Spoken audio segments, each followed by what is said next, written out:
Konnichiwa. My name is Rohit Shiv Prasad and I'm the founder of RSP in Japan.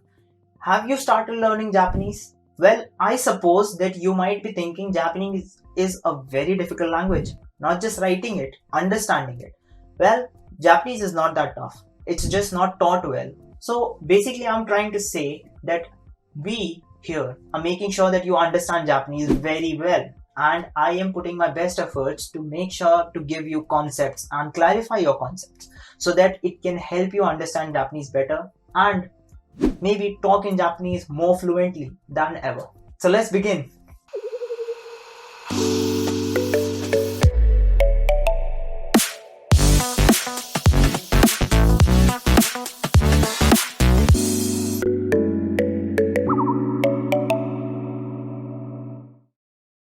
In today's video, we are going to explain to you how to understand or frame a sentence. Well, if you're learning Japanese, you might come across a few things like tabete kudasai, mite kudasai, or itte kimasu, yatte ikimasu. Let's just say you want to say te ikimasu or things like that. Sometimes you might have heard genki ni narimasu. This video will be focused on deepening your understanding for Japanese language. You might read a whole book and might not find something similar, or you might try to find a logic behind everything, but you might not be able to make it because in book it's very strategically placed so that you're not able to make a sense out of it. Well, I am going to club it all for you and make it very easy for you. Let's talk about narimasu. Narimasu means to become. So if you have a e adjective before it, you would say, for example, atatakai, you want to say it will become warm. So you will say atatakaku narimasu. When it's e adjective, you remove the e and put ku. Similarly, if you are using a na adjective before narimasu, what you do is, for example, you will say it will become quiet. So you will say shizuka ni narimasu. So simply what you do is between narimasu and the na adjective, you put a ni. Now you have to understand there is a pattern. Let me explain. First of all, I will give you a very general outline of this. Whenever you're learning Japanese, make sure you have these notes. It's not too much, it's just 4 or 5 lines. First one is going to be when you join a verb with a verb, which means you're using two verbs together. You are simply going to combine them or join them by using a te form. Let me take a few examples. Tabete mimasu. Mimasu here is not see but to try. So tabete mimasu, खा के देखूंगा या फिर I'll eat and try. Mimasu is to try and to do something. For example, eat is a different verb. When you join them, you use te form. That is how you join two verbs. So that is going to be all about the verbs. From N5 all the way up to N1, you're gonna come across a lot of grammar functions and still wonder, do I have to memorize it? Do I have to mug it all up? No. From now on, whenever you feel like saying ki मैं खा के आऊंगा, which is I'll eat and come back.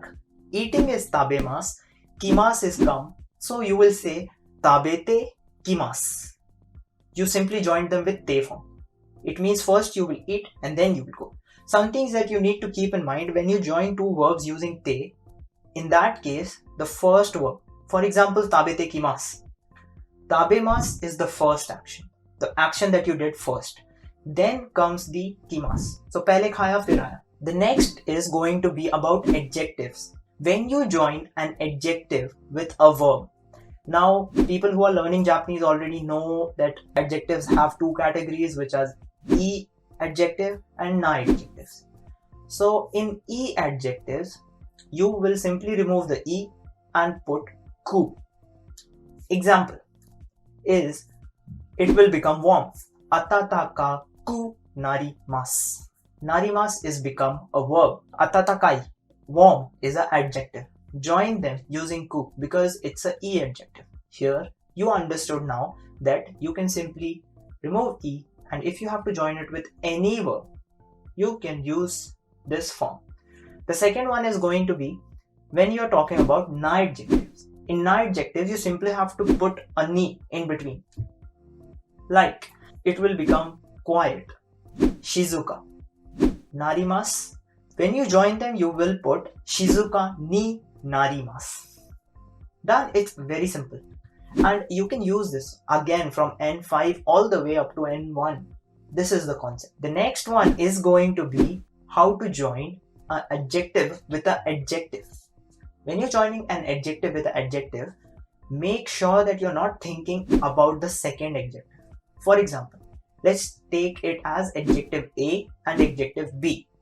When you're adding adjective A with adjective B, just make sure that B is always at the end. So if you're talking about joining A with B, the form of B has no relation with joining. Everything depends on A. So when you're talking about E adjective, if you want to join E adjectives with any adjective, you will simply remove E and put kute. If you're going to join a na adjective with any other adjective, you are going to put de in between. Let me take an example. Atataka kute shizuka desu. It is warm and quiet.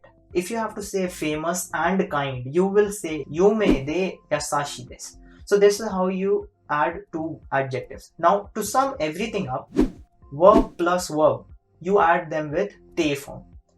Adjective with a verb. If it's a E adjective, it is going to be ku. Remove E, put ku. If it's a na adjective, just put ni in between. If you're adding adjective to an adjective, if you're adding a E adjective to any adjective, you will simply remove E and put kute. If you're putting a na adjective with any adjective, you will simply put a de in between. Well, suddenly it's become very simple. From now on, you don't have to memorize everything, but you have to rather understand, right? That Japanese can be compounded or spoken that way. Now let me give you a very simple examples. Keep the things that I have already told you in mind, and let's talk about a few more examples. These were like narimas and joining adjectives were some common examples. Somewhere that you have not noticed is going to be yoroshiku onegaishimasu. Yoroshi is a adjective and onegaishimasu is a verb. You join them by putting a ku. Yoroshiku onegaishimasu. That is where you did not notice it because no one teaches you that. Also, shizuka ni shite kudasai. Shizuka is a na adjective. Shimasu is a verb. When you join them, shizuka ni shite kudasai, you put a ni in between. That's it. It's very simple. From now on, you will understand Japanese, not mind.